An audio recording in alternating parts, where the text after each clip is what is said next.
तो आज हम प्रारंभ करते हैं प्राण के अनुभव से, ज्ञान प्राण के अनुभव से। जहाँ तक संभव हो रीढ़ की हड्डी को सीधा करके बैठे, आँखों को बंद कर लीजिए। पहले एक बार देख लीजिए, जो हम 2 मुद्राओं का अभ्यास करेंगे ज्ञान प्राण के लिए।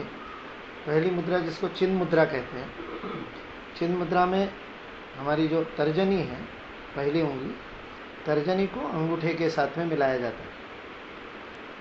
लेकिन मिलाने के लिए नहीं कहा जाएगा। मुद्रा का अभ्यास जब हम करेंगे तब हम दूर से इन उंगलियों को पास में लाएंगे और फिर जैसे बताया जाएगा फिर दूर ले जाएंगे, फिर पास लाएंगे। जो भी बताया जाएगा उस प्रकार से करना है, वो चिन्ह मुद्रा का अभ्यास है। और दूसरा अभ्यास करेंगे नमस्कार मुद्रा का। नमस्कार मुद्रा में भी यह बताया जाएगा कि दूर ले जाइए, पास लाइए, जैसे जैसे बताया जाएगा वैसे वैसे करना है। ऊपर नीचे हिलाने को कहा जाएगा, वो सब करेंगे। तो अपने को ये 2 मुद्राओं का अभ्यास करेंगे। और भी बहुत सारी है, आज अपन सहजता से इन 2 मुद्राओं का अभ्यास करेंगे। रीढ़ की हड्डी सीधी कर लीजिए, कंधों को ढीला छोड़ दीजिए, आँखों को बंद कर लीजिए, हल्के से आँखों को बंद कर लीजिए। पलकों को बहुत ही सहजता से रखिए, पंखुड़ियों की तरह। कोई खिंचाव नहीं, कोई दबाव नहीं, भवों के बीच में कोई खिंचाव नहीं, कोई शिकन नहीं माथे पर। पूरा चेहरा शांत, हल्की सी मुस्कुराहट चेहरे पर। गालों को शिथिल कर दीजिए। अपना सारा ध्यान अपनी श्वास की गति पर केंद्रित कीजिए। दोनों नासिकाओं से अंदर जाती व बाहर जाती श्वास को ध्यान से देखिए। केवल देखना है, ऑब्जर्व करना है। अंदर आती श्वास व बाहर जाती श्वास, नासिका के अग्र पर, बाहर के छोर पर उसके स्पर्श का अनुभव कीजिए। वायु के स्पर्श का, हवा के स्पर्श का अनुभव कीजिए। फिर अंदर अनुभव कीजिए पूरे नासापुटों में, नाक की नलियों में, अंदर में श्वास का अनुभव।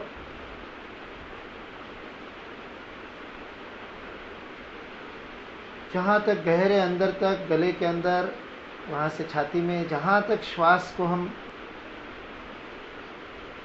समझ सकते हैं, अनुभव कर सकते हैं, वहाँ तक अनुभव कीजिए। छोड़ते समय भी गहराई से श्वास बाहर आती हुई महसूस कीजिए। मन ही मन श्वास और प्रश्वास के बीच के भेद को समझने का प्रयत्न करें। क्या अंतर है दोनों में? अंदर जाती हवा हल्की सी ठंडी है, बाहर जाती हुई हवा हल्की सी गर्म है। इस भेद को अनुभव कीजिए। चिन्ह मुद्रा का अभ्यास करेंगे। तर्जनी और अंगूठे को दूर दूर रखिए, लगभग 2 से 2.5 इंच की दूरी पर रखिए और फिर धीरे धीरे दोनों को पास में लाइए। अंगूठे और तर्जनी को धीरे धीरे, जितना धीमे धीमे ला सकते हैं, स्लो मोशन में धीरे धीरे अंगूठे के पास में तर्जनी को लेके आइए, बहुत धीमे धीमे। जहाँ ऐसा लगे कि स्पर्श हो गया वहाँ रुकिए। ऐसा लगे कि स्पर्श हो गया वहाँ रुकिए।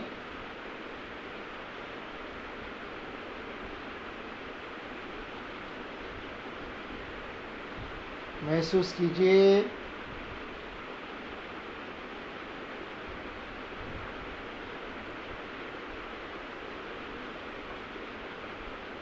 जहाँ लगे कि स्पर्श हो गया वहाँ पर रोकिए। स्पर्श का अनुभव कीजिए, अंगूठे और तर्जनी के स्पर्श का अनुभव।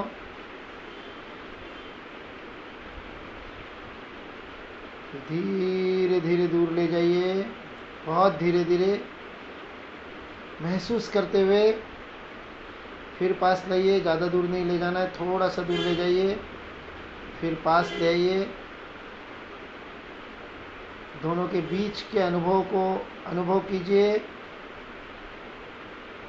क्या महसूस हो रहा है उसको ध्यान से देखिए। अंगूठे और तर्जनी के बीच थोड़ा दूर थोड़ा पास लीजिए, जैसे चूटी भरते उस प्रकार से क्रिया कीजिए।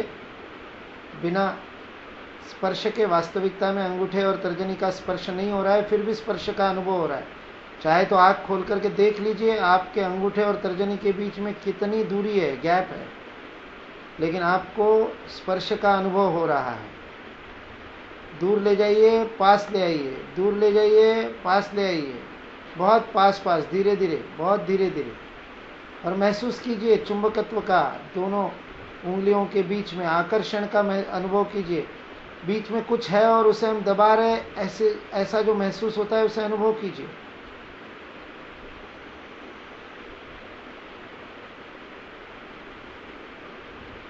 अब स्थिर हो रख दीजिए। चाहे तो एक बार आँख खोल करके देख लीजिए क्या दोनों एक दूसरे से टिके हुए हैं या दोनों के बीच में कुछ अंतर है। लेकिन हमको महसूस हो रहा है कि दोनों के बीच में कुछ आ गया और हम उसको दबा रहे हैं। इस अनुभव को महसूस कीजिए। यह वास्तविक चिन्ह मुद्रा है। टच कर देना, जोड़ देना, ये चिन्ह मुद्रा नहीं है। यह जो बीच के व्यान प्राण का अनुभव है, यह चिन्ह मुद्रा है। इससे वहां का व्यान प्राण, तर्जनी और अंगूठे के बीच के व्यान प्राण को गति मिलती है, एक्टिवेट होता है, जिसके कारण विशिष्ट नाड़ियों में प्रवाह प्रारंभ होता है। यह बुद्धि के लिए बहुत महत्वपूर्ण है। चिन्ह मुद्रा सीधे मस्तिष्क पर कार्य करती है, मस्तिष्क में ताजगी आती है इससे।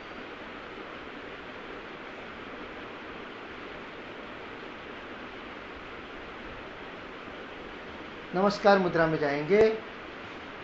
दोनों हथेलियों को अपने छाती के सामने, छाती जितनी दूरी पर रखिए, आंखें बंद रखिए, बहुत धीमे धीमे दोनों हथेलियों को पास लाइए, बहुत धीमे धीमे लाइए, स्लो मोशन में, जितना धीमे ला सकते हैं, स्लो कंटिन्यूअस मूवमेंट, धीमे धीमे किंतु लगातार पास लेते आइए। जहाँ पर आपको महसूस हो कि दोनों हाथों का आपस में स्पर्श हो गया है, वो नमस्कार मुद्रा है, वहाँ रुक जाइए। वास्तव में महसूस थोड़ी दूरी पर होता है। अभी वास्तव में त्वचा का एक दूसरे से स्पर्श नहीं हुआ है हथेली की, लेकिन फिर भी हमें महसूस हो रहा है कि स्पर्श हो गया। ऐसी स्थिति में आकर के रुकिए। पूरी तरह से उसको महसूस कीजिए। दोनों हथेलियों के बीच में जो घटित हो रहा है, जो प्रवाहित हो रहा है, उसे महसूस कीजिए। उस स्पर्श को, आकर्षण को महसूस कीजिए।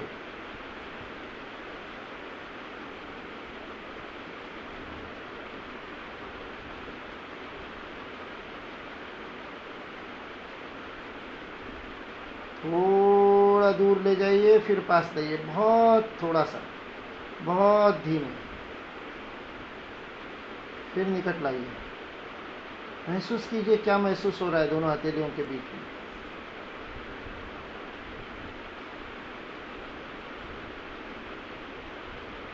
बिना हथेलियों का एक दूसरे को स्पर्श किए ताली बजाने जैसी क्रिया कीजिए, बहुत धीमे धीमे, तेजी से नहीं।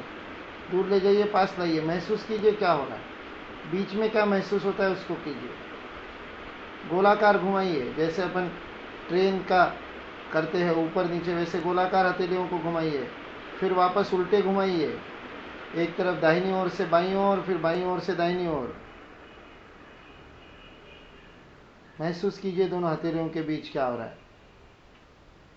नमस्कार मुद्रा को स्थिर कीजिए और महसूस कीजिए नमस्कार मुद्रा के बीच की हलचल को, दोनों के हथेलियों के बीच के आकर्षण विकर्षण दबाव को। ऐसे जैसे कोई ऊर्जा का पुंज हमारी दोनों हथेलियों के बीच में रखा है और उसे हम दबा रहे हैं, ऐसे महसूस कीजिए। महसूस कीजिए इस व्यान प्राण को। यह हमारा व्यान प्राण है जो शरीर को चारों ओर से व्याप्त करके है। धीरे से हाथों को नीचे छोड़िए, आंखें अभी भी बंद है।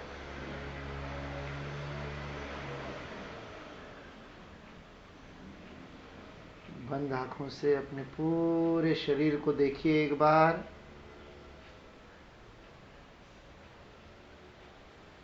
नमस्कार मुद्रा और चिन्ह मुद्रा में जिस ऊर्जा का हमने अनुभव किया, भौतिक शरीर से परे, हमारी त्वचा से परे वह ऊर्जा हमारे चारों ओर है। अपनी आंखें बंद करके अपने आप को देखिए,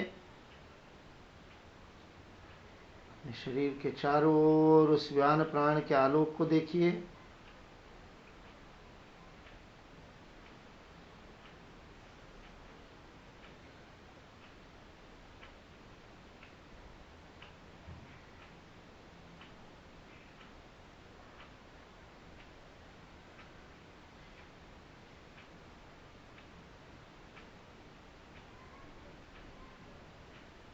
धीरे से दोनों हथेलियों को एक दूसरे पर मलिए। अपने आंखों पर हथेलियों के गद्देदार हिस्से को लगाइए, केवल स्पर्श कीजिए, ना दबाएंगे ना मलेंगे। धीरे से चेहरे को सहलाते हुए हथेलियों को नीचे छोड़िए। धीमी गति से आंखों को खोलिए।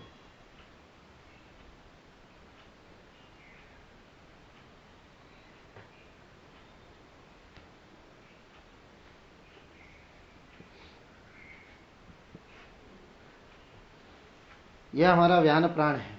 महसूस होता है ना, हथेलियों के बीच में ऐसा लगता है जैसे किसी चीज को हम दबा रहे हो, कोई गेंद है कुछ भी नहीं, दबा भी नहीं है वो, वास्तविकता में वो प्राण की ऊर्जा है, हमारे चारों तरफ व्याप्त है। उसी से स्पर्श का अनुभव होता है।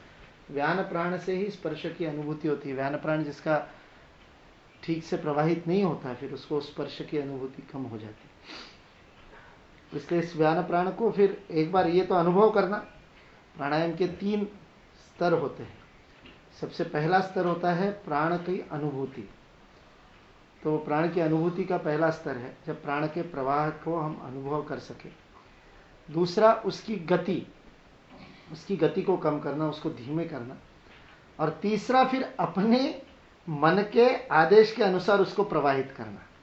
वास्तविक प्राणायाम सिद्ध उसका कहा जाता है जो अपने प्राण को अपनी इच्छा के अनुसार प्रवाहित कर सकता है, चाहे जहां ले जा सकता है। और ये वैसे कोई बहुत सिद्धि विद्धि नहीं है बहुत बड़ी, ये बहुत सहज करने योग्य बात है। जैसे अब जितनी सहजता से अभी हमने प्राण को अनुभव किया, उतनी ही सहजता से आगे की 2 स्टेप्स भी की जा सकती है। प्राणायाम का वास्तविक अभ्यास ये होना चाहिए। वो नाक पकड़ करके करते हैं, वो केवल प्राणायाम तक पहुंचने का रास्ता मात्र है। प्राणायाम का अभ्यास उसके बाद शुरू होता है। हमने भी पहले केवल श्वास को अनुभव किया और उसी से हमारी चेतना सजग हुई और हमने मन को अभ्यास दिया कि ऑब्जर्व करना है। उस साक्षी भाव वाले मन को, उदासीन मन को हमने तैयार किया और फिर उसके द्वारा हमने व्यान प्राण का अनुभव किया। वो प्राण का अनुभव करने से प्राणायाम शुरू होता है, श्वसन से नहीं होता। खैर, हम अपने कर्मयोग पर आते हैं। तो कृष्ण को अर्जुन ने 3 अध्याय के प्रारंभ में अपनी शंका पूछी कि आप मुझे ये कहाँ ले जा रहे हो, किस घोर क्रूर महाभयंकर हिंसा वाले घोर कर्म की ओर ले जा रहे हो। जबकि पूरे दूसरे अध्याय में सांख्य योग में आपने बताया कि ज्ञान बहुत महत्वपूर्ण है, ज्ञान की निष्ठा होनी चाहिए, ज्ञान निष्ठा के बिना कुछ नहीं हो सकता, ये बता रहे हैं आप। प्रज्ञा प्रतिष्ठित होनी चाहिए, ये बता रहे हैं। और करने को कह रहे कर्म, तो ये मेरे समझ में नहीं आ रहा। और इस व्यामिश्रेणेव, इस मिश्रित शब्दावली के कारण, वाक्यों के कारण, वचनों के कारण, आपके बोलने के कारण कि एक तरफ तो आप कह रहे कि ज्ञान श्रेष्ठ है और दूसरी तरफ आप करने को कर्म कह रहे हैं, तो फिर ये मेरे समझ में नहीं आ रहा कि करना क्या है। बुद्धि मोह यसीव में, मेरी बुद्धि जो है वो भ्रमित हो गई है और मेरे को समझ में नहीं आ रहा। इसलिए क्या एक करना है वो तय करके बता दो। वदेकम, एक क्या है निश्चित्य, उसको तय करके बता दो, उसको निश्चित करके बता दो क्या करना है। ये न श्रेयो हमाप्नुयाम, जिससे मुझे श्रेय की प्राप्ति हो सके, वह मुझे एक बता दो। तो भगवान श्री कृष्ण ने अपना कथन शुरू किया और कहा, मैंने पहले ही बताया, हे निष्पाप अर्जुन, हे अनघ, पाप न करने वाले, पाप को समझने भी न वाले ऐसे अर्जुन जिसके मन में कभी पाप आता ही नहीं, मन पवित्र होने के कारण पाप की बात आती ही नहीं। 3 स्तरों पर बातें होती है हमारे अंदर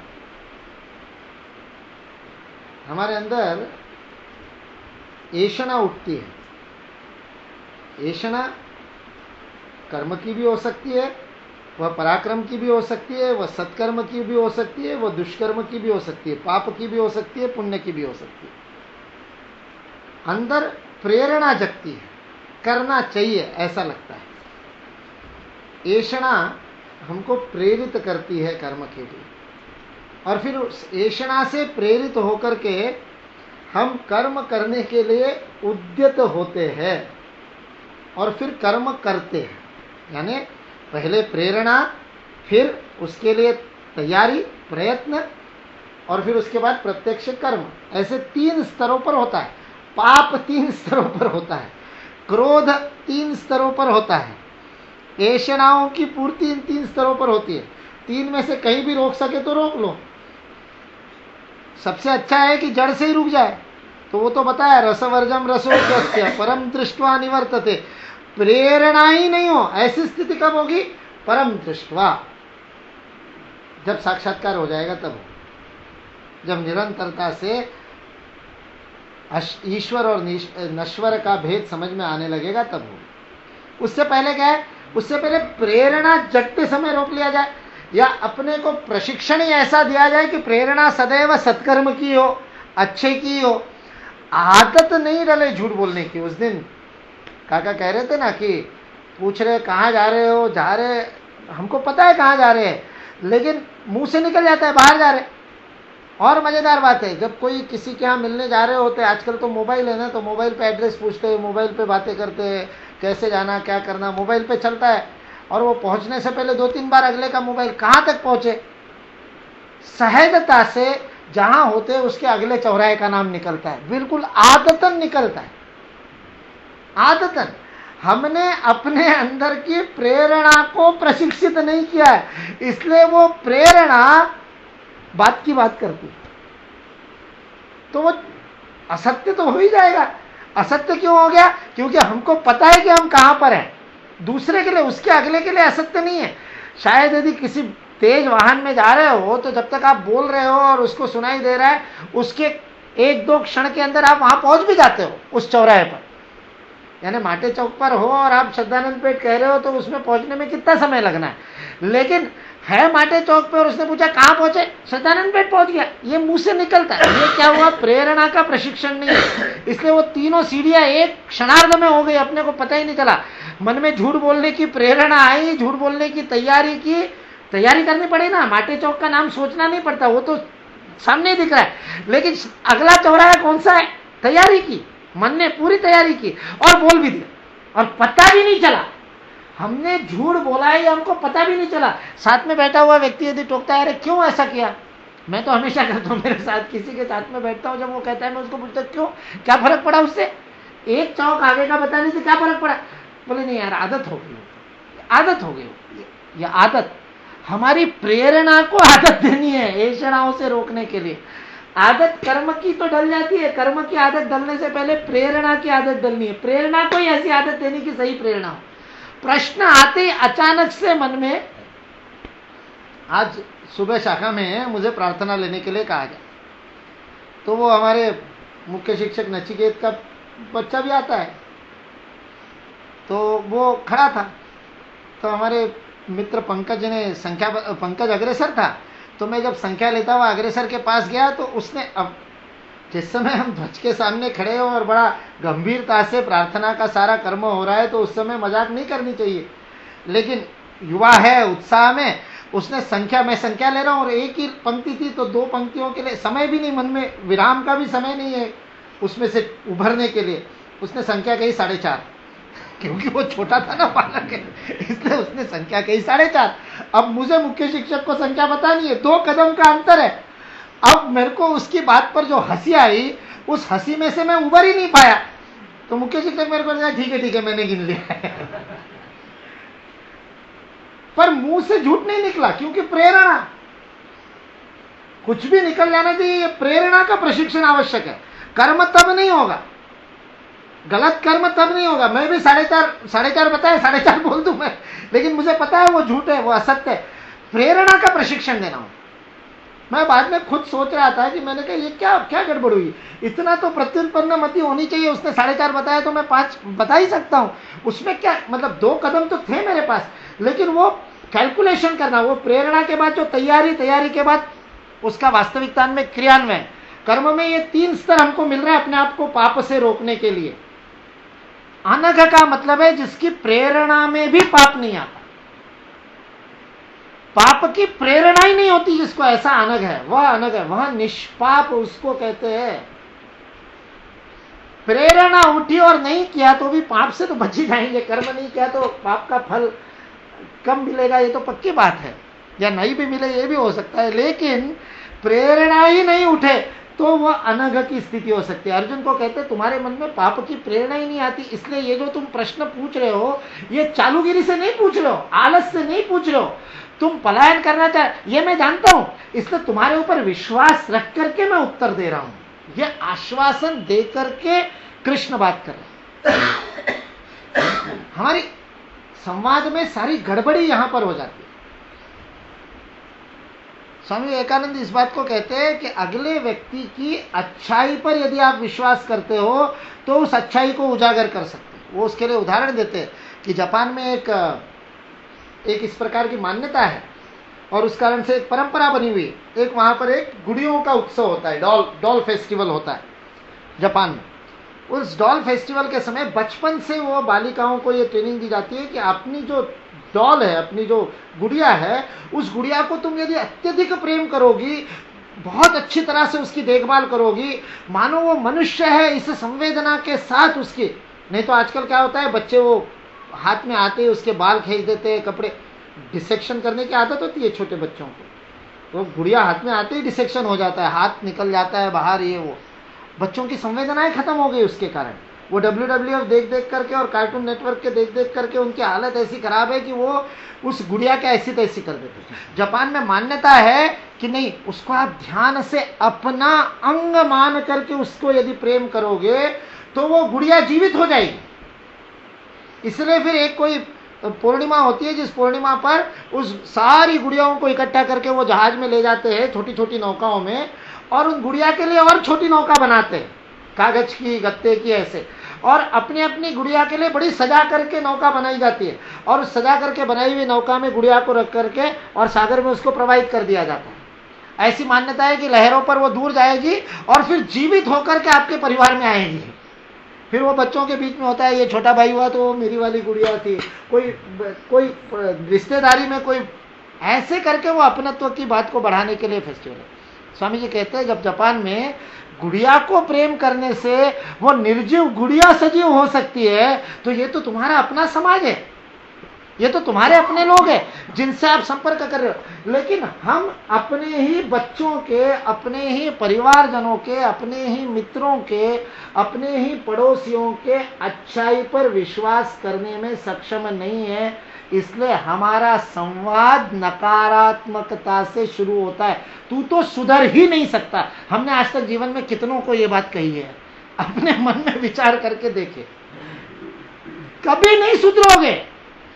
ये हम कितनी बार कितनों को कहते हैं, सामने कहते हैं, पीछे कहते हैं, नहीं उनमें कोई परिवर्तन नहीं आ रहा, वो तो बदल ही नहीं सकता, बेकार है उन पर प्रयास करना। कितनी बार सोचा, बोला, कहा, कितनी बार। कृष्ण हमको प्रशिक्षण का, संस्कार का एक महत्वपूर्ण बिंदु दे रहे हैं। वो मान करके चल रहे हैं, वो ये नहीं कह रहे कि अर्जुन तुम युद्ध से भागना चाहते हो इसलिए मेरी सारी बात को तोड़ मरोड़ कर अर्जुन वही रहा, तोड़ मरोड़ के ही प्रस्तुत कर रहा है। कृष्ण ने कहीं नहीं कहा ज्ञान श्रेष्ठ है, दूसरे अध्याय में आप पूरा देख लीजिए, एक जगह भी नहीं कहा ज्ञान श्रेष्ठ है, कर्म से ज्ञान श्रेष्ठ है, यह तुलनात्मक कृष्ण ने कहीं नहीं कहा। उल्टा जहां जहां ज्ञान की बात की है, मतलब सांख्य योग में 3 बार कहा है उठ युद्ध कर, उठ युद्ध कर, कर्मयोग में 1 बार ही कहा। यानी ज्ञान कर्म के लिए ही प्रेरित करेगा, यह बात कृष्ण ने बार बार कही है। लेकिन उसके बावजूद अर्जुन ने अपने को जो चाहिए वो उसमें से निकाल लिया। सुनने वाला, बताने वाला चाहे जो बता रहा हो, सुनने वाला वही सुनता है जो उसको सुनना होता है। उस तरह से अर्जुन ने वही सुना जो उसको सुनना है और कह दिया ज्ञान श्रेष्ठ है। आपने ही कहा था ज्ञान श्रेष्ठ है, इसलिए अर्जुन ने उसका प्रतिवाद यहां पर नहीं किया, आगे चल करके किया। यहां चल करके तो उन दोनों की पूरकता को ही बताया है। ज्ञान और कर्म की। लेकिन अर्जुन को ने जब पूछा ज्ञान श्रेष्ठ है, तो फिर आप ऐसे व्यामिश्र आरोप लगाया, फिर उसके बाद व्यामिश्रेण वो वाक्य ना, ऐसे मिश्रित वाक्य बोल करके, वचन बोल करके मेरे को कंफ्यूज कर रहे हो तुम। उसके बावजूद कृष्ण उसको क्या कह रहा है? अनघा, मैंने पहले ही बताया, हे निष्पाप अर्जुन, मैं जानता हूं कि तुम ये कपट से नहीं कह रहे हो, मैंने तुमको पहले ही बताया कि 2 प्रकार की निष्ठाएं 2 प्रकार के लोगों के लिए होती है। ये भेद भी समझना बहुत जरूरी है। एक व्यक्ति के लिए 2 निष्ठाएं, ये नहीं कहा ज्ञान योगेन सांख्यानाम कर्म योगेन योगिना। जिसका जो स्वभाव है वह अपने स्वभाव के अनुसार अपनी निष्ठा को लेकर के साधन करे, उसी से उसकी गति हो सकती है। इसलिए उन्होंने कहा ये मैंने तुमको पहले ही बताया।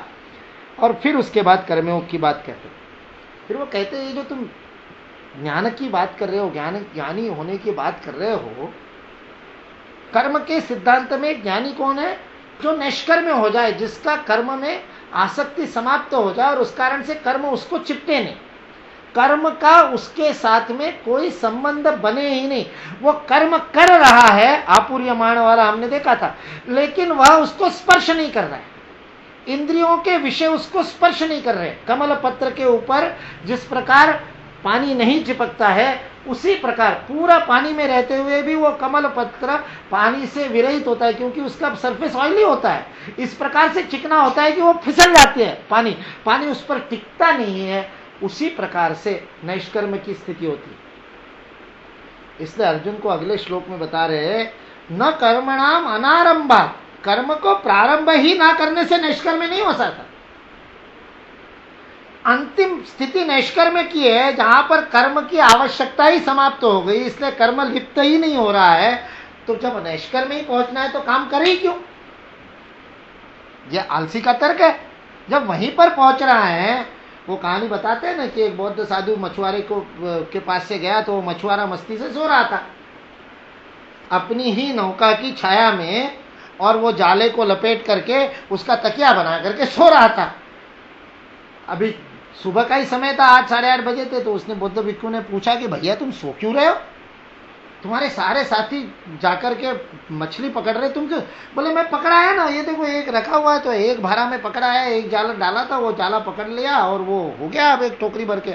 अभी थोड़ा सुस्ता लूँ, सो लूँ, फिर शाम को जाकर के दोपहर में बाजार में बेच दूंगा, पैसा मिलेगा, घर जाकर के बीवी को दे दूंगा, वो घर चलाती है, हो गया मेरा काम। बोले फिर वो बाकी क्यों ज्यादा? अब उनको ज्यादा लगता होगा पैसा, इसलिए वो ज्यादा कर रहे। अरे तुम भी ज्यादा करो, फिर जाओ और जाकर के और मछली पकड़ो, और मछली पकड़ोगे तो और तुमको लाभ होगा, उसको बेचोगे और पैसा मिलेगा। तो ये उसको पूछता है बौद्ध भिक्षु को, और पैसा मिलेगा तो उसका क्या करूंगा? अरे थोड़ी सी बचत कर लेना, और थोड़ी सी बचत कर लोगे, थोड़ा सा और बचत हो जाएगी, तो इससे अच्छी नौका, वो देखो उस फलाने की पड़ोसी की नौका देखो तुम्हारे से ज्यादा अच्छी है, वो ज्यादा तेज चलती है, वो ज्यादा गहरे पानी में जा सकती है और वहां जाकर के ज्यादा बड़ी मछली पकड़ सकता है, तुम भी बड़ी नौका ले लो, अंदर जाना। तो बोले उससे क्या होगा? उससे तुम ज्यादा मछली और पकड़ सकोगे, उससे क्या होगा? करते करते वो समझाने लगा, ये होगा वो होगा, फिर तुम्हारा बड़ा घर होगा, फिर तुम्हारे 10 नौकाएं होगी, और 10 नौकाओं पर बहुत नौकर चाकर काम कर रहे होगे, और फिर तुम अच्छे से बढ़िया ढंग से शादी कर लेना, अच्छी लड़की से शादी हो जाएगी, और फिर तुम्हारे बच्चे होंगे, और फिर करता रहो, और फिर उसके बाद में वो बौद्ध भिक्षु ने अंत में, फिर तुम बड़े सुखी हो जाओगे। तो बोले जाओ ना भाई साहब अपने लाइन से, मैं तो सुखी हूँ, मस्ती से लेटा था तकिया लगा करके, और तुम सुखी होने के लिए इतना प्रपंच करने को कह रहे हो, मैं तो अभी से सुखी हूँ।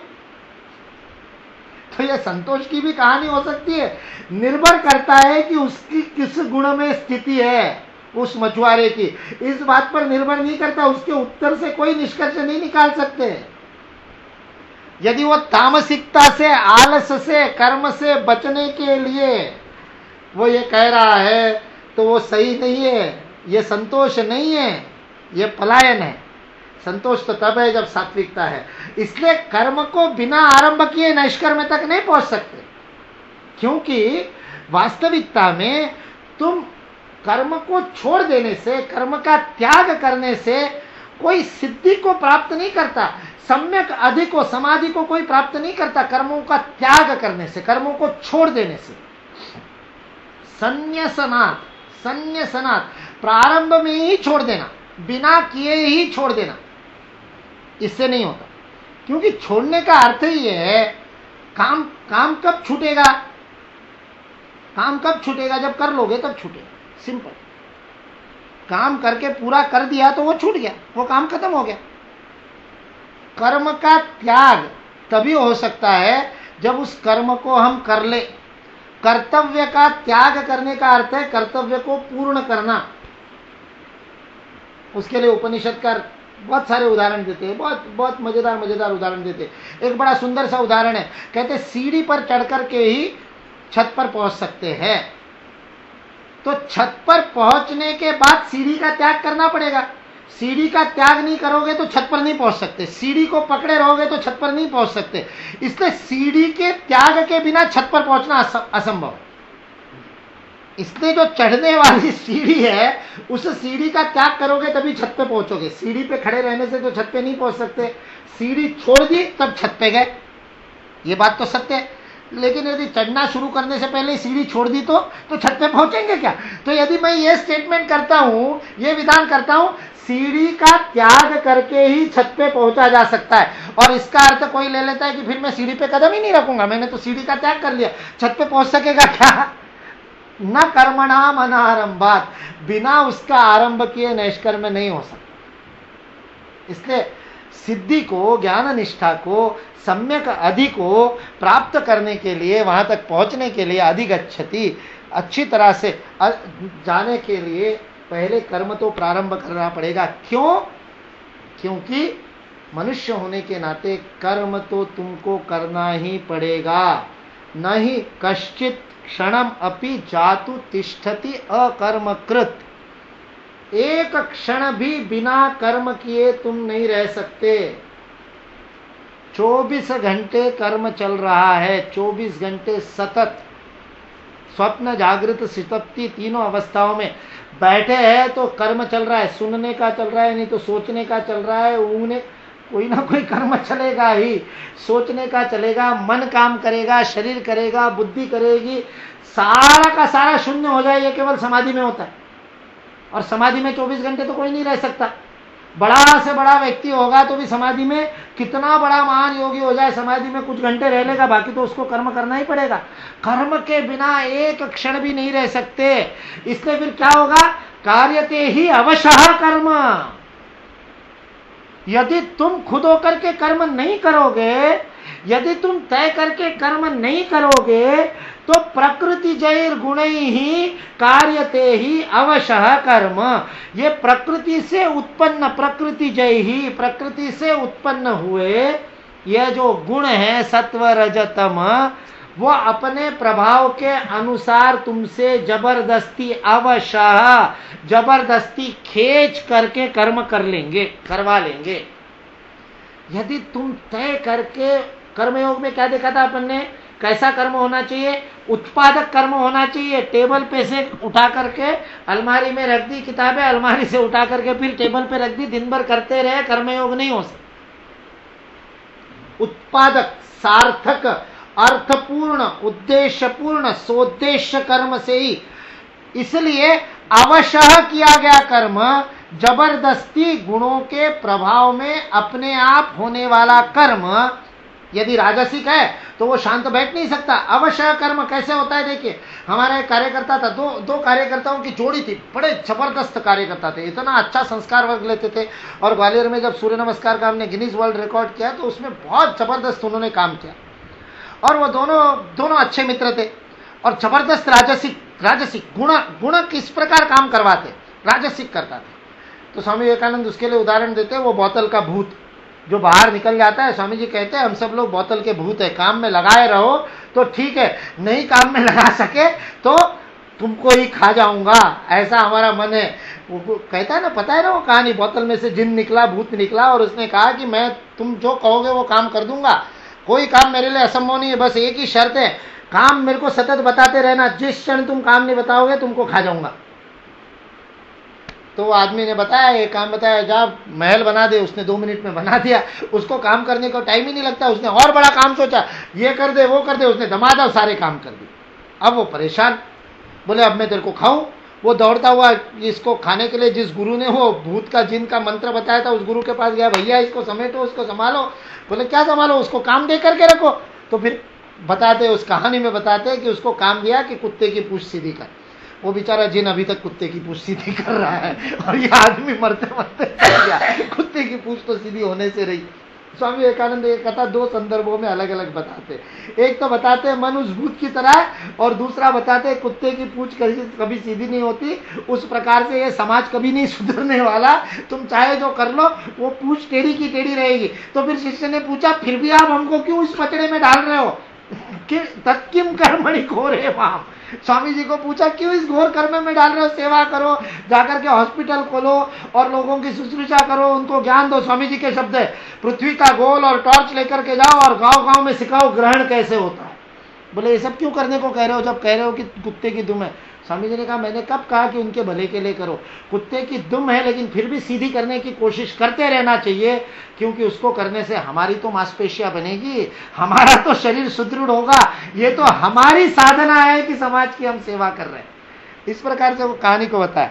लेकिन अवश्य कर्म, तो हमारे वो दोनों भाई, एक का नाम सुनील और एक का नाम संदीप, दोनों खूब काम करते थे, इतने राजसिक थे, उनको यदि काम नहीं दो और कहो अभी थोड़ी देर 10 मिनट बैठो यहाँ पर, वो हमारे गिरीश भैया जिनको काम देने का दायित्व था वो किसी और काम में बिजी है, तो उन्होंने कहा मैं अभी बताता हूँ तुमको, बैठो दोनों। तो दोनों बैठे, तो मेरे साथ में जो कार्यकर्ता था मैंने कहा अभी देखना है ये दोनों बैठे ना, इनको ध्यान से देखना, या तो ये एक दूसरे से लड़ने भिड़ने लगेंगे या कुछ ना कुछ करेंगे, माथा फोड़ी जरूर करेंगे, ये चुप नहीं बैठ सकते दोनों, इतने राजसिक है।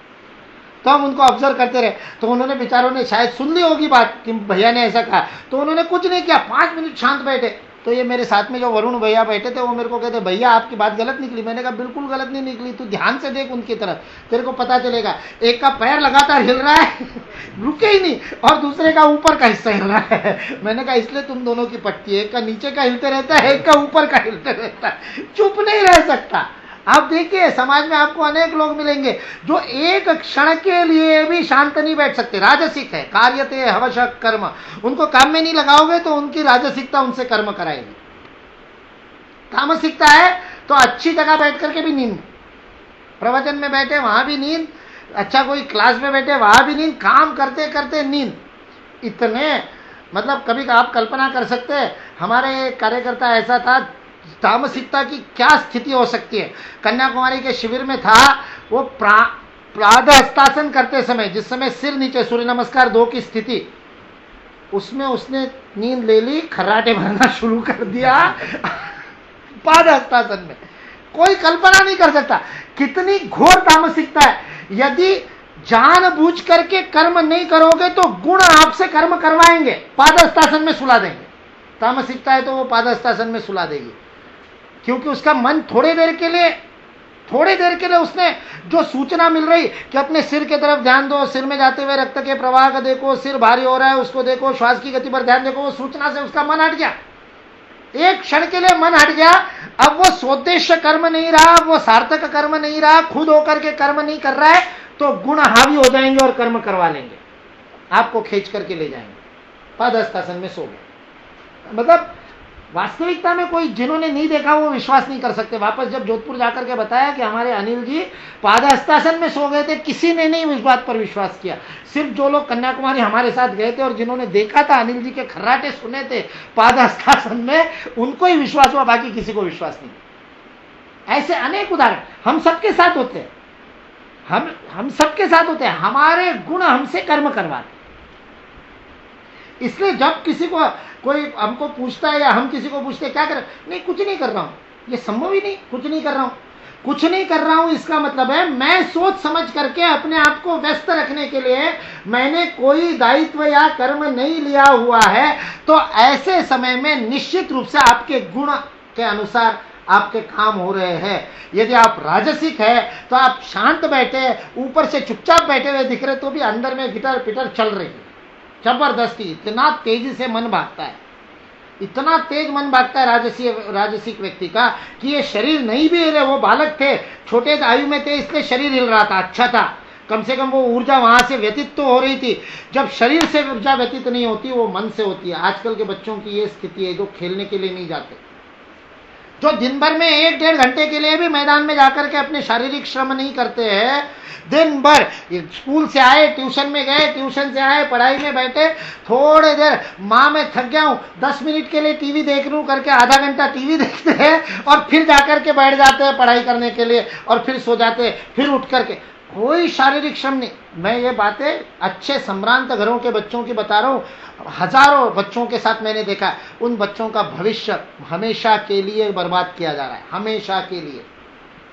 क्योंकि जो ऊर्जा शारीरिक रूप से नहीं निकलेगी वह ऊर्जा मन पे काम करेगी, मन को बर्बाद करेगी, मन के अंदर। इसलिए ऐसे बच्चे इतने लुंज पुंज होते हैं, छोटी सी बात उनको मना कर दो, वो माँ को कुछ कहे, माँ ये दे दो, आप मना कर दो और फिर उसका रौद्र रूप आप देखें। कहां से आई वो रौद्र रूप की ऊर्जा? क्योंकि शरीर से ऊर्जा गई नहीं तो मन के अंदर वो ऊर्जा है, वो ऊर्जा काम करेगी और वो ऊर्जा उसको खत्म करेगी। ये हमारे सबके साथ होता है। वह गुण उसके साथ में काम करते रहते हैं और गुणा गुणेषु वर्तन्त, वो काम शुरू हो जाता है। अवशः कर्म, अवशः कार्य, तय किया हुआ नहीं होगा तो अवशः होगा, जबरदस्ती होगा, अपने आप खींच करके किया जाएगा। इसका क्या उपाय है? श्री राम शर्मा आचार्य जिन्होंने शांति कुंज हरिद्वार की स्थापना की, उनका बड़ा सुंदर एक वचन है। बहुत जगह पर आपने स्टिकर देखे हुए, युग निर्माण योजना करके स्टिकर लगे होते हैं। उसमें एक स्टिकर है, इतना सुंदर स्टिकर है, वो स्टिकर कहता है व्यस्त रहो मस्त रहो, व्यस्त रहो मस्त रहो। बस 4 वाक्यों का, 4 शब्दों का वाक्य और इतना अद्भुत वचन है, व्यस्त रहो मस्त रहो। व्यस्त रहो मतलब जानबूझ करके अपने इंद्रियों को कर्म दो, तय करके उद्देश्य के साथ। इसलिए बताया था time management is life management. 24 घंटे के समय का नियोजन करोगे तो जीवन का नियोजन है। खाली समय जीवन में जितना है उतना अपने आप को बर्बाद कर रहे हैं। निश्चित रूप से खाली समय होना ही नहीं चाहिए। समय के लिए कोई ना कोई काम होना चाहिए। माँ हमको बचपन से बताती थी, 2-4 बातें माँ के हमेशा के लिए याद रहती, तब हंसते थे, तब मजाक उड़ाते थे, तब समझ में नहीं आता था। हमेशा बताती थी।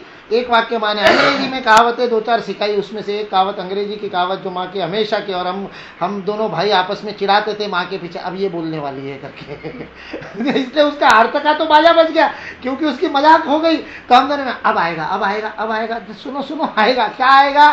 Change of work is a kind of rest. ये हमने हमारे माँ के मुख से हजारों बार सुना होगा, हजारों बार सुना, तब उसका मर्म नहीं समझ में आया था। जब ये अवशः कर्म समझ में आया तब समझ में आया रेस्ट का अर्थ है काम को बदलो। 24 घंटे के लिए अपना नियोजन करो कि कभी किसी भी समय अपने आप को खाली मत रखो। खाली दिमाग शैतान का अगर जो कहा जाता है वह उस समय गुण आपसे कर्म करेंगे। इसलिए अगले श्लोक में बताया ऐसा जो व्यक्ति है जो बाहर से तो कर्मेंद्रियाणि संयम्य, कर्म की इंद्रियों को उसने संयम कर लिया। इंद्रिय निग्रह की जब बात हो रही थी तब ज्ञानेंद्रिय के निग्रह की बात हो रही थी, कर्मेंद्रियों के निग्रह की बात नहीं हो रही थी। विषयों का उपसेवन कौन करता है? ज्ञानेंद्रिय करता है। लेकिन इंद्रिय निग्रह का उल्टा अर्थ ले ले, आलसी व्यक्ति यही करता है। अर्जुन वही कह रहा है तत्किम कर्मणि घोरे माम। अरे कर्म तो कर्मेंद्रियों से करने, कर्मेंद्रियाणि संयम्य, उनको संयमित कर लिया, उनको रोक लिया जबरदस्ती। चलूंगा नहीं, बोलूंगा नहीं, मौन कर लिया। मैंने बताया था शर्मा जी की बात की, जिस दिन वो सोमवार को मौन रखते थे तो हम सारे फाइलें संभाल करके रखते थे, क्योंकि मुंह का तो मौन है लेकिन लिख करके बात करते थे। कर्मेंद्रियाणि संयम्य यह आस्ते मनसा स्मरण। बाहर से कर्मेंद्रियों को तो रोक लिया लेकिन उन सारे भोगों का अंदर में चिंतन चल रहा है। होता है जब ये अन्ना हजारे ने अभी अनशन किया था ना, तो उनके साथ में बहुत सारे लोगों ने भी अनशन किया था। तब मैं दिल्ली में था पहले वाले अनशन के समय, तब अप्रैल वाला जो पहला अनशन था, तो मैं वहाँ जाता था और जाता था तो मैं वो भाषणबाजी में तो मेरे को रुचि थी नहीं। मैं पीछे से जो उनके कार्यकर्ता थे, उनकी कोई आवश्यकता होती थी, उनको कुछ वाहन आदि की, क्योंकि महाराष्ट्र से बहुत लोग आए थे, उनके गांव से बहुत सारे अनशनकारी आए थे, लगभग 150 अनशनकारी वहाँ से आए थे। उन बेचारों को हिंदी नहीं आती थी और वो दिल्ली की पंजाबी मिश्रित हिंदी वो तो बिल्कुल नहीं आती थी, मराठी के अलावा कुछ नहीं बोलते थे। तो मैं उनके बीच में जाकर के बैठ जाता था, गद्दे बिछाए हुए थे, उनकी बातें करता था। तो एक 14, 15, 16 साल का बालक था, वो अपने पिता के साथ आ गया था और जम के उसने अनशन किया। तीसरे दिन मुझे पता है, मैंने खुद ने ऐसे प्रयोग बहुत सारे बहुत बार किए। 7 दिन खाना, उस समय भी मैंने खाना नहीं खाया था। अन्ना हजारे के साथ पूरा अनशन किया मैंने, उस पूरा 7 दिन उन्होंने 7वें दिन तोड़ा था, मैंने भी 5वें दिन तोड़ा था, मैंने भी 5वें दिन उन्होंने 10:30 बजे तोड़ा, मैंने 1:30 बजे तोड़ा, क्योंकि हमारे यहाँ भोजन का समय 1:30 बजे था दिल्ली के कार्यालय में। तो मैंने कहा ये 3 घंटे पहले तोड़ने का कोई मतलब नहीं, भोजन के साथ भोजन करूंगा। मैं भी था, तो मैंने ऐसे कई बार किए ये प्रयोग, 7 दिन खाना नहीं खाना, 9 दिन खाना नहीं खाना, इस प्रकार के। तो मेरे को पता है तीसरा दिन बहुत खतरनाक होता है। एक बार मैं जब लॉ कॉलेज में था तब मैंने 7 दिन खाना नहीं खाया था, तय किया था, और बाकी सारे दिन भर काम करते हुए बहुत व्यस्त रहता था मैं, तो बहुत बहुधंधी था, बहुत सारे काम करता था, नाटक में भी काम करना, डिबेट और हॉकी की भी टीम में था, और पता नहीं क्या क्या क्या क्या, तो सारे कर्म करता हुआ लेकिन खाना नहीं खाना। कितने दिन रह सकते ये देख सकते। तो मुझे याद था कि तीसरे दिन तो ऐसी हालत खराब हो गई थी कि बोर्ड पे वो टीचर पढ़ा रहे हैं और बोर्ड पे मुझे रोटी दिख रही थी। ये आस्ते मनसा स्मरण कर्मेंद्रियाणि संयम्य, ये आस्ते मनसा स्मरण। वो कुछ परसेंटेज दिखाने के लिए उन्होंने गोल निकाला और फिर गोल के ऊपर वो फ्लो चार्ट बना रहे थे। एक टीचर हमको बहुत अच्छा बढ़िया चार्ट बना करके पढ़ाते थे, और वो कॉन्ट्रैक्ट एक्ट के अंदर वो सिखाने के लिए उस ढंग से उन्होंने कुछ गोल बनाया, वो गोल बनाया और मेरे को उस गोल की जगह रोटी दिख रही। मैंने कहा बेटा मुकुल गया। तीसरे दिन यह हालत होती, चौथे दिन से ठीक हो जाता है। तो तीसरे दिन मैंने देख रखा था, मैंने कहा ये 14-15 साल का बच्चा है, पहली बार कर रहा है, इसकी हालत खराब होनी है। बाकी तो सारे वेटरन थे, अन्ना हजारे के साथ बहुत बार अनशन कर चुके थे, ऐसे बहुत सारे लोग थे। मैं उस 14-15-16 साल का जो युवा था, बालक था, उसके पास में जाके बैठा। मैंने कहा आज बहुत तकलीफ हो रही होगी ना?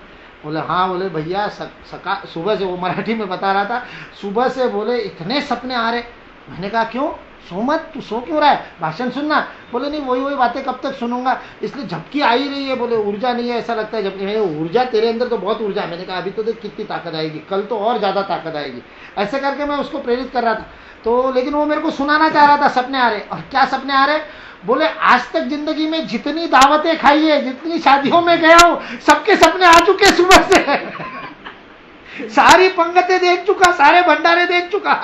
ये आस्ते मनसा स्मरण। उसके लिए भगवान श्री कृष्ण ने कहा इंद्रियार्थान विमूढ़ आत्मा, वो मूर्ख है, विषयों में लिपटा हुआ मूर्ख है, यदि वो अंदर से बिना उपचार किए केवल कर्मेंद्रियों को रोक रहा है तो। और ऐसी बात को भगवान श्री कृष्ण ने परिभाषा दी, मिथ्याचार स उच्यते। ये मिथ्याचार है, ये पाखंड है। तो ऐसा संन्यास किसी काम का नहीं, ऐसा त्याग किसी काम का नहीं। आपने त्याग किया ही नहीं, विषयों का त्याग हुआ ही नहीं, फिर करना क्या है? तो भगवान श्री कृष्ण ने कहा यस्तु इंद्रियाणि संयम्य, ज्ञानेन्द्रियों का संयम करो। जो विषयों का आहार ग्रहण करे उनका किससे संबंध करो? मनसा नियम्य, उनको मन के द्वारा नियमित करो, उनको मन के द्वारा नियम में लगाओ, डिसिप्लिन करो। ज्ञानेन्द्रियों को मन के द्वारा प्रशिक्षण, अपन ने उसके ऊपर दूसरे अध्याय में बहुत समय बिता रहा है कि इंद्रियों का क्या प्रशिक्षण करना है, किस प्रकार उसको ग्रहण करने को विस्तार देना है और किस प्रकार कुशाग्रता से, सूक्ष्मता से ग्रहण करना है। हमने बहुत इंद्रियों के प्रशिक्षण पे 2 दिन बहुत विस्तार से देखा, इसलिए उसमें अभी ज्यादा नहीं जाएंगे। उन इंद्रियों को डिसिप्लिन करो, नियम्य, उनको अनुशासित करो। हे अर्जुन, अर्जुन का भी अपने आप में अर्थ है। अर्जुन का अर्थ है जो उत्पादक है, जो अर्जन करता है, जो उत्पादन करने वाला पराक्रमी है, उसको अर्जुन कहते हैं। इसलिए अर्जुन जो अपनी ऊर्जा का उत्पादक उपयोग करता है उसको कहते हैं अर्जुन। ऊर्जा को व्यर्थ नहीं गवाता, सारी ऊर्जा को उत्पादकता में लगाता है, वो अर्जुन है। इसलिए कमरे से बाहर निकलते समय यदि लाइट की बत्ती कोई बुझाता है तो वो अर्जुन है। उसको पता है कि बटन बंद करना है, उसको याद है ऊर्जा की सकारात्मक उत्पादक उपयोग, ऊर्जा को व्यर्थ नहीं गवाता, वो अर्जुन है। तो ऐसे अर्जुन यस्तु इंद्रियाणि मनसा नियम्य, इंद्रियों का मन के द्वारा नियमन, यह ऊर्जा की सबसे बड़ी बचत है। हमारी सर्वाधिक ऊर्जा व्यर्थ जाती है इंद्रियों के द्वारा। हम अपने शरीर के अंदर ऊर्जा का अपव्यय करते हैं इंद्रियों के द्वारा, इसलिए उसको रोकना। नियम्या आरभते, आचरण करता है, नियमित आचरण करता है, अनुशासित आचरण करता है, तय करता है इतना ही देखना, यही देखना, इतना ही सुनना, यही सुनना। फिर उसको लालच नहीं होता एक थोड़ा सा और कर लूं, इतना और कर लूं, नहीं, वो अपने आप को नियमित कर लेता है। और फिर कर्मेंद्रियों को कर्मयोग में लगाता है अनासक्त भाव से। कर्मेंद्रिय कर्मयोग असक्त, यह आचरण उधर उसका मन के द्वारा ज्ञानेंद्रियों का नियमन, उनको डिसिप्लिन किया, और कर्मयोग का आचरण कर्मेंद्रियों के द्वारा किया। सविशिष्यते, वह श्रेष्ठ व्यक्ति है। कर्मेंद्रियों के द्वारा कर्मयोग का आचरण मतलब क्या? हमने देखी थी 3 बातें। उत्पादक कर्म में कर्मयोगों का उपयोग करना, उत्पादक कर्म में कर्मेंद्रियों का उपयोग करना, नंबर 1। उस उत्पादक कर्म को पूर्ण कुशलता से करना, अंतर बाह्य कुशलता से करना। इसका मतलब योग बुद्धि के साथ करना। कुशलता के कई पैमाने हैं कुशलता के। एक सबसे महत्वपूर्ण पैमाना क्या है कि कम से कम ऊर्जा की खपत में अधिक से अधिक काम करे। इफिशियंसी का यही डेफिनेशन है फिजिक्स के अंदर, इनपुट और आउटपुट का रेशियो। हम गाड़ी खरीदते समय यही देखते हैं कि कितना एवरेज देती है, 40 का देती है कि 60 का देती है, यानी कम ऊर्जा में जो अधिक काम करता है वो अच्छा। इसलिए कुशलता इसमें है कि हम काम को परफेक्शन से करें, काम को सुव्यवस्थित करें, पूर्ण उत्पादन के साथ करें, और उसके अंदर कम से कम ऊर्जा लगे। एक ज़ेन मास्टर के पास में, एक बौद्ध गुरु के पास में तिब्बत के अंदर, और एक योद्धा पहुंचा, बड़ा योद्धा था, उसका बड़ा नाम था, धनुर्वेद में बड़ा प्रशिक्षित था। और वो पहुंचा और उसने कहा मुझे ध्यान सिखाओ। तो उन्होंने कहा तुम्हारा स्वभाव है, तुमने सारी जिंदगी धनुर्विद्या का ही प्रशिक्षण लिया है, तुम ऐसा करो धनुष्य बाण से तुम्हारा ध्यान एकाग्र हो जाएगा, तुम धनुष्य बाण ही चलाओ। बोले क्या करूं? तो गुरु उसको लेके गया, एक पेड़ के ऊपर एक छोटा सा टारगेट, इतनी छोटी सी रिंग लगा दी ऊपर से टारगेट करके, और उससे 70-80 मीटर दूर, 100 मीटर दूर उसको खड़ा कर दिया, और कहा यहाँ पर वज्रासन वीरासन में बैठ करके और यहाँ से बाण चलाओ, और तुम्हारे सारे के सारे बाण उस रिंग के अंदर से, उस लक्ष्य के अंदर से गुजरने चाहिए।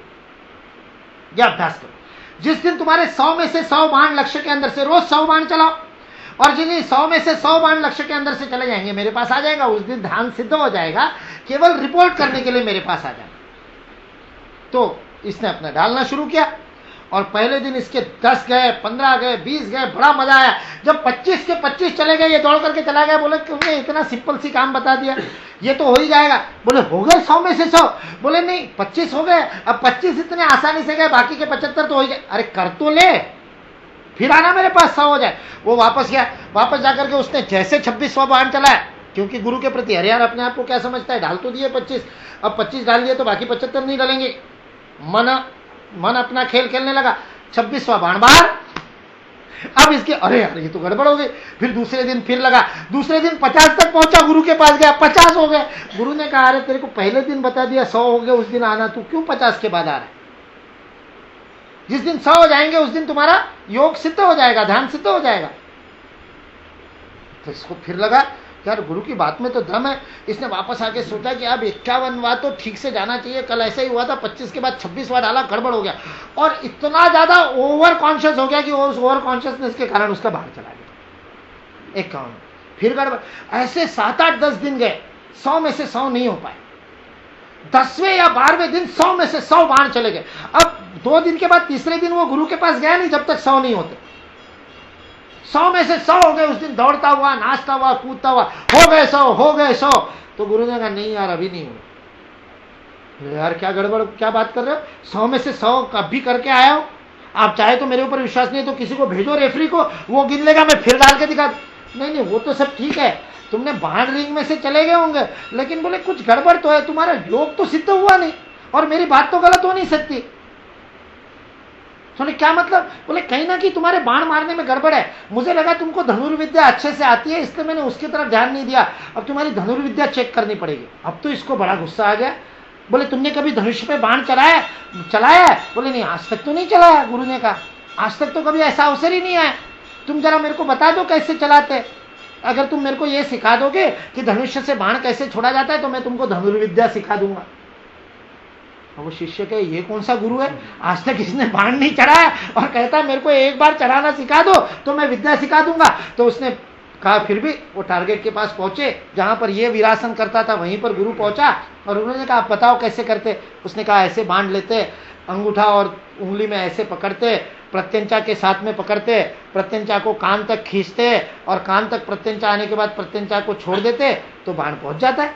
गुरु ने कहा कान तक खींचना जरूरी है, थोड़ा कम खींचने से नहीं चलेगा। गुरु पूछ रहा है शिष्य को, शिष्य कहता है अब कम खींचो तो वहां तक जाएगा ही नहीं। अच्छा, मतलब जितना ज्यादा खींचोगे उतना ज्यादा जाएगा। गुरु ने हाँ बोला ऐसा ही नहीं है। बोले अच्छा फिर ठीक है। तो बोले अब लगाओ बाण। उसने गुरु शिष्य ने लगाए और पकड़ के बाण मारे। उसने धमाधम गुरु पे गुस्सा है, लेकिन फिर भी अब इतने दिनों की प्रैक्टिस हो गई तो सारे बाण अंदर चले गए। उसने गुरु की तरफ देखा, गुस्से से बड़े अहंकार के साथ में देखा, सारे बाण जा रहे अंदर और तुम कहते हो सिद्ध नहीं हुआ। तो गुरु ने कहा देखो अब समझ में आ गई गड़बड़ क्या। बोले क्या गड़बड़ है। बोले मैं दिखाता हूं कैसे बाण मारा जाता है। तुमको कहा ना मैंने धनुर्विद्या सिखाई जाती है, अब सिखाता हूं। जिस गुरु को अभी 1 मिनट पहले कैसे बाण चढ़ाया जाता है वो सिखा, वो गुरु अब इसको बता रहा है कि मैं तेरे को धनुर्विद्या सिखाता हूं। गुरु वहां पर बैठा, वीरासन लगाया। वीरासन का नीचे जो घुटना टिका हुआ था वो नीचे जमीन पर टिका हुआ घुटना तो है, वो जमीन से कुछ इंच ऊपर था। व्यान प्राण का जहां स्पर्श हो रहा वहां रोक दिया था, इसलिए उसको वो चुभ नहीं रहा था। कोई दुख नहीं, कोई कष्ट नहीं, कहीं पूरे शरीर में तनाव नहीं, चेहरे पर पूरे प्रसन्नता के भाव। धनुष्य जो हाथ में पकड़ा है वो भी ऐसे हल्का सा पकड़ा है, ये शिष्य को लगा ये तो छूट जाएगा इसके हाथ से। और उसने प्रत्यंचा को खींचा, कान तक लाए नहीं, थोड़ी दूरी तक लाए प्रत्यंचा को और मुस्कुराते हुए बाण को छोड़ा। अब वो शिष्य देखे बाण जा रहा है लहराता हुआ। अब शिष्य को लगा यार इतने धीरे से इसने बाण छोड़ा है, जाएगा ही नहीं। वो बाण गया, उस रिंग में से पार किया और जहां उस बाण की पूंछ रिंग में से पार हुई वहीं पर नीचे गिर गया। उस बाण के अंदर उतनी ही ऊर्जा थी जितनी उस रिंग को पार करने के लिए आवश्यक थी। फिर कहते ये कर सकते हो क्या? तो धनुर्विद्या है। उतनी ही ऊर्जा का उपयोग करना जितनी आवश्यक है। ये कर्मेंद्रिय कर्म योगम, दूसरा नियम कुशलता, बाह्य और आंतरिक कुशलता। और फिर मन की भी क्या स्थिति थी? प्रसन्नता से। वो गिर जाने के बाद गुरु ने उसके तरफ ऐसे नहीं देखा, देख कैसे एक बार में पहली बार में डाल दिया, ये नहीं, ये उछलता ही नहीं, क्योंकि उसके लिए वो तीसरी बात है, निष्काम कर्म है, सकाम कर्म है ही नहीं। गुरु की पीठ थपथपाए इसलिए शिष्य कर रहा है, पीठ थपथपाए ये इच्छा होगी तो सकाम हो गया कर्म। कर्म ही, कर्तव्य ही अपने आप में फल बन जाता है, इसलिए फल की चिंता समाप्त हो जाती है, क्योंकि कर्म का आनंद ही अपने आप में उसका पुरस्कार बन जाता है और उस पुरस्कार के लिए कर्म करने लगते हैं। वो कर्म योग ही। उत्पादक कर्म, कुशलता से किया गया कर्म, निष्काम कर्म, कर्मेंद्रिय कर्म योगम असक्तः, उसमें चिपटता नहीं है, ऐसा व्यक्ति ही श्रेष्ठ व्यक्ति होता है। यह भगवान श्री कृष्ण अर्जुन को बताया। ये कर्मयोग की और ज्ञान और कर्म के संबंध की, मन के द्वारा ज्ञानेंद्रियों को डिसिप्लिन करना, अनुशासित करना, प्रशिक्षित करना, नियमित करना, नियंत्रित नहीं, और कर्मेंद्रियों के द्वारा कर्मयोग में रत रहना, व्यस्त रहना, यह कर्मयोग का मार्ग है, यह चित्त शुद्धि का मार्ग है। अर्जुन उल्टा अर्थ ले रहा था, कर्मेंद्रियों को संन्यास, गांडीवम संस्रते हस्तात् त्वक्चैव परिदह्यते न च शक्नोम्यवस्थातुं भ्रमति वच मे मनः। ये कहने लगा वो, मेरे हाथ कांप रहे, रोमहर्षं च जायते, सारा रोमहर्ष हो गया है, वे पतुष्य शरीरे में कांप रहा है शरीर, कपकपी छूट गई है, मेरे गात्रों में कोई अब बल नहीं रहा, मैं मेरे साधन को, गांडीव को उठा सकने में सक्षम नहीं, हाथों में इतनी ताकत नहीं रही, कर्मेंद्रियों के अंदर की ऊर्जा चली गई। भगवान श्री कृष्ण ने कर्मेंद्रियों का कर्म नहीं हटाना है, ज्ञानेंद्रियों की रति हटानी है। ज्ञानेंद्रिय जो विषय में रत हो रहे उसको समाप्त करना और कर्मेंद्रियों को कर्मयोग में लगाना, ये दोनों जो कर पाता है सविशिष्यते, वह श्रेष्ठ व्यक्ति है, वह जीवन में श्रेष्ठता को प्राप्त करता है, उसके जीवन में श्रेष्ठता प्राप्त होती है। ये भगवान श्री कृष्ण ने बताया। मैं सोच रहा था 8वें श्लोक तक करेंगे, लेकिन समय हो गया, कल देखेंगे। इसी कड़ी का अंतिम श्लोक 8वां श्लोक है। इस पूरे कर्मयोग के आख्यान का अंतिम बात उस 8वें श्लोक में कही है। कल नहीं, परसों देखेंगे। कल मैं इंदौर रहूँगा, अभी रात की ट्रेन से जा रहा हूँ और कल रात को इंदौर से ट्रेन पकड़ करके परसों सुबह आ जाऊँगा, तो बुधवार को अपन दोपहर में स्वाध्याय करेंगे। कल मैं नहीं रहूँगा। सर्वे भवन्तु सुखिनः, सर्वे सन्तु निरामयाः, सर्वे भद्राणि पश्यन्तु, मा कश्चित् दुःखभाग् भवेत्। ओम शांति शांति शांति।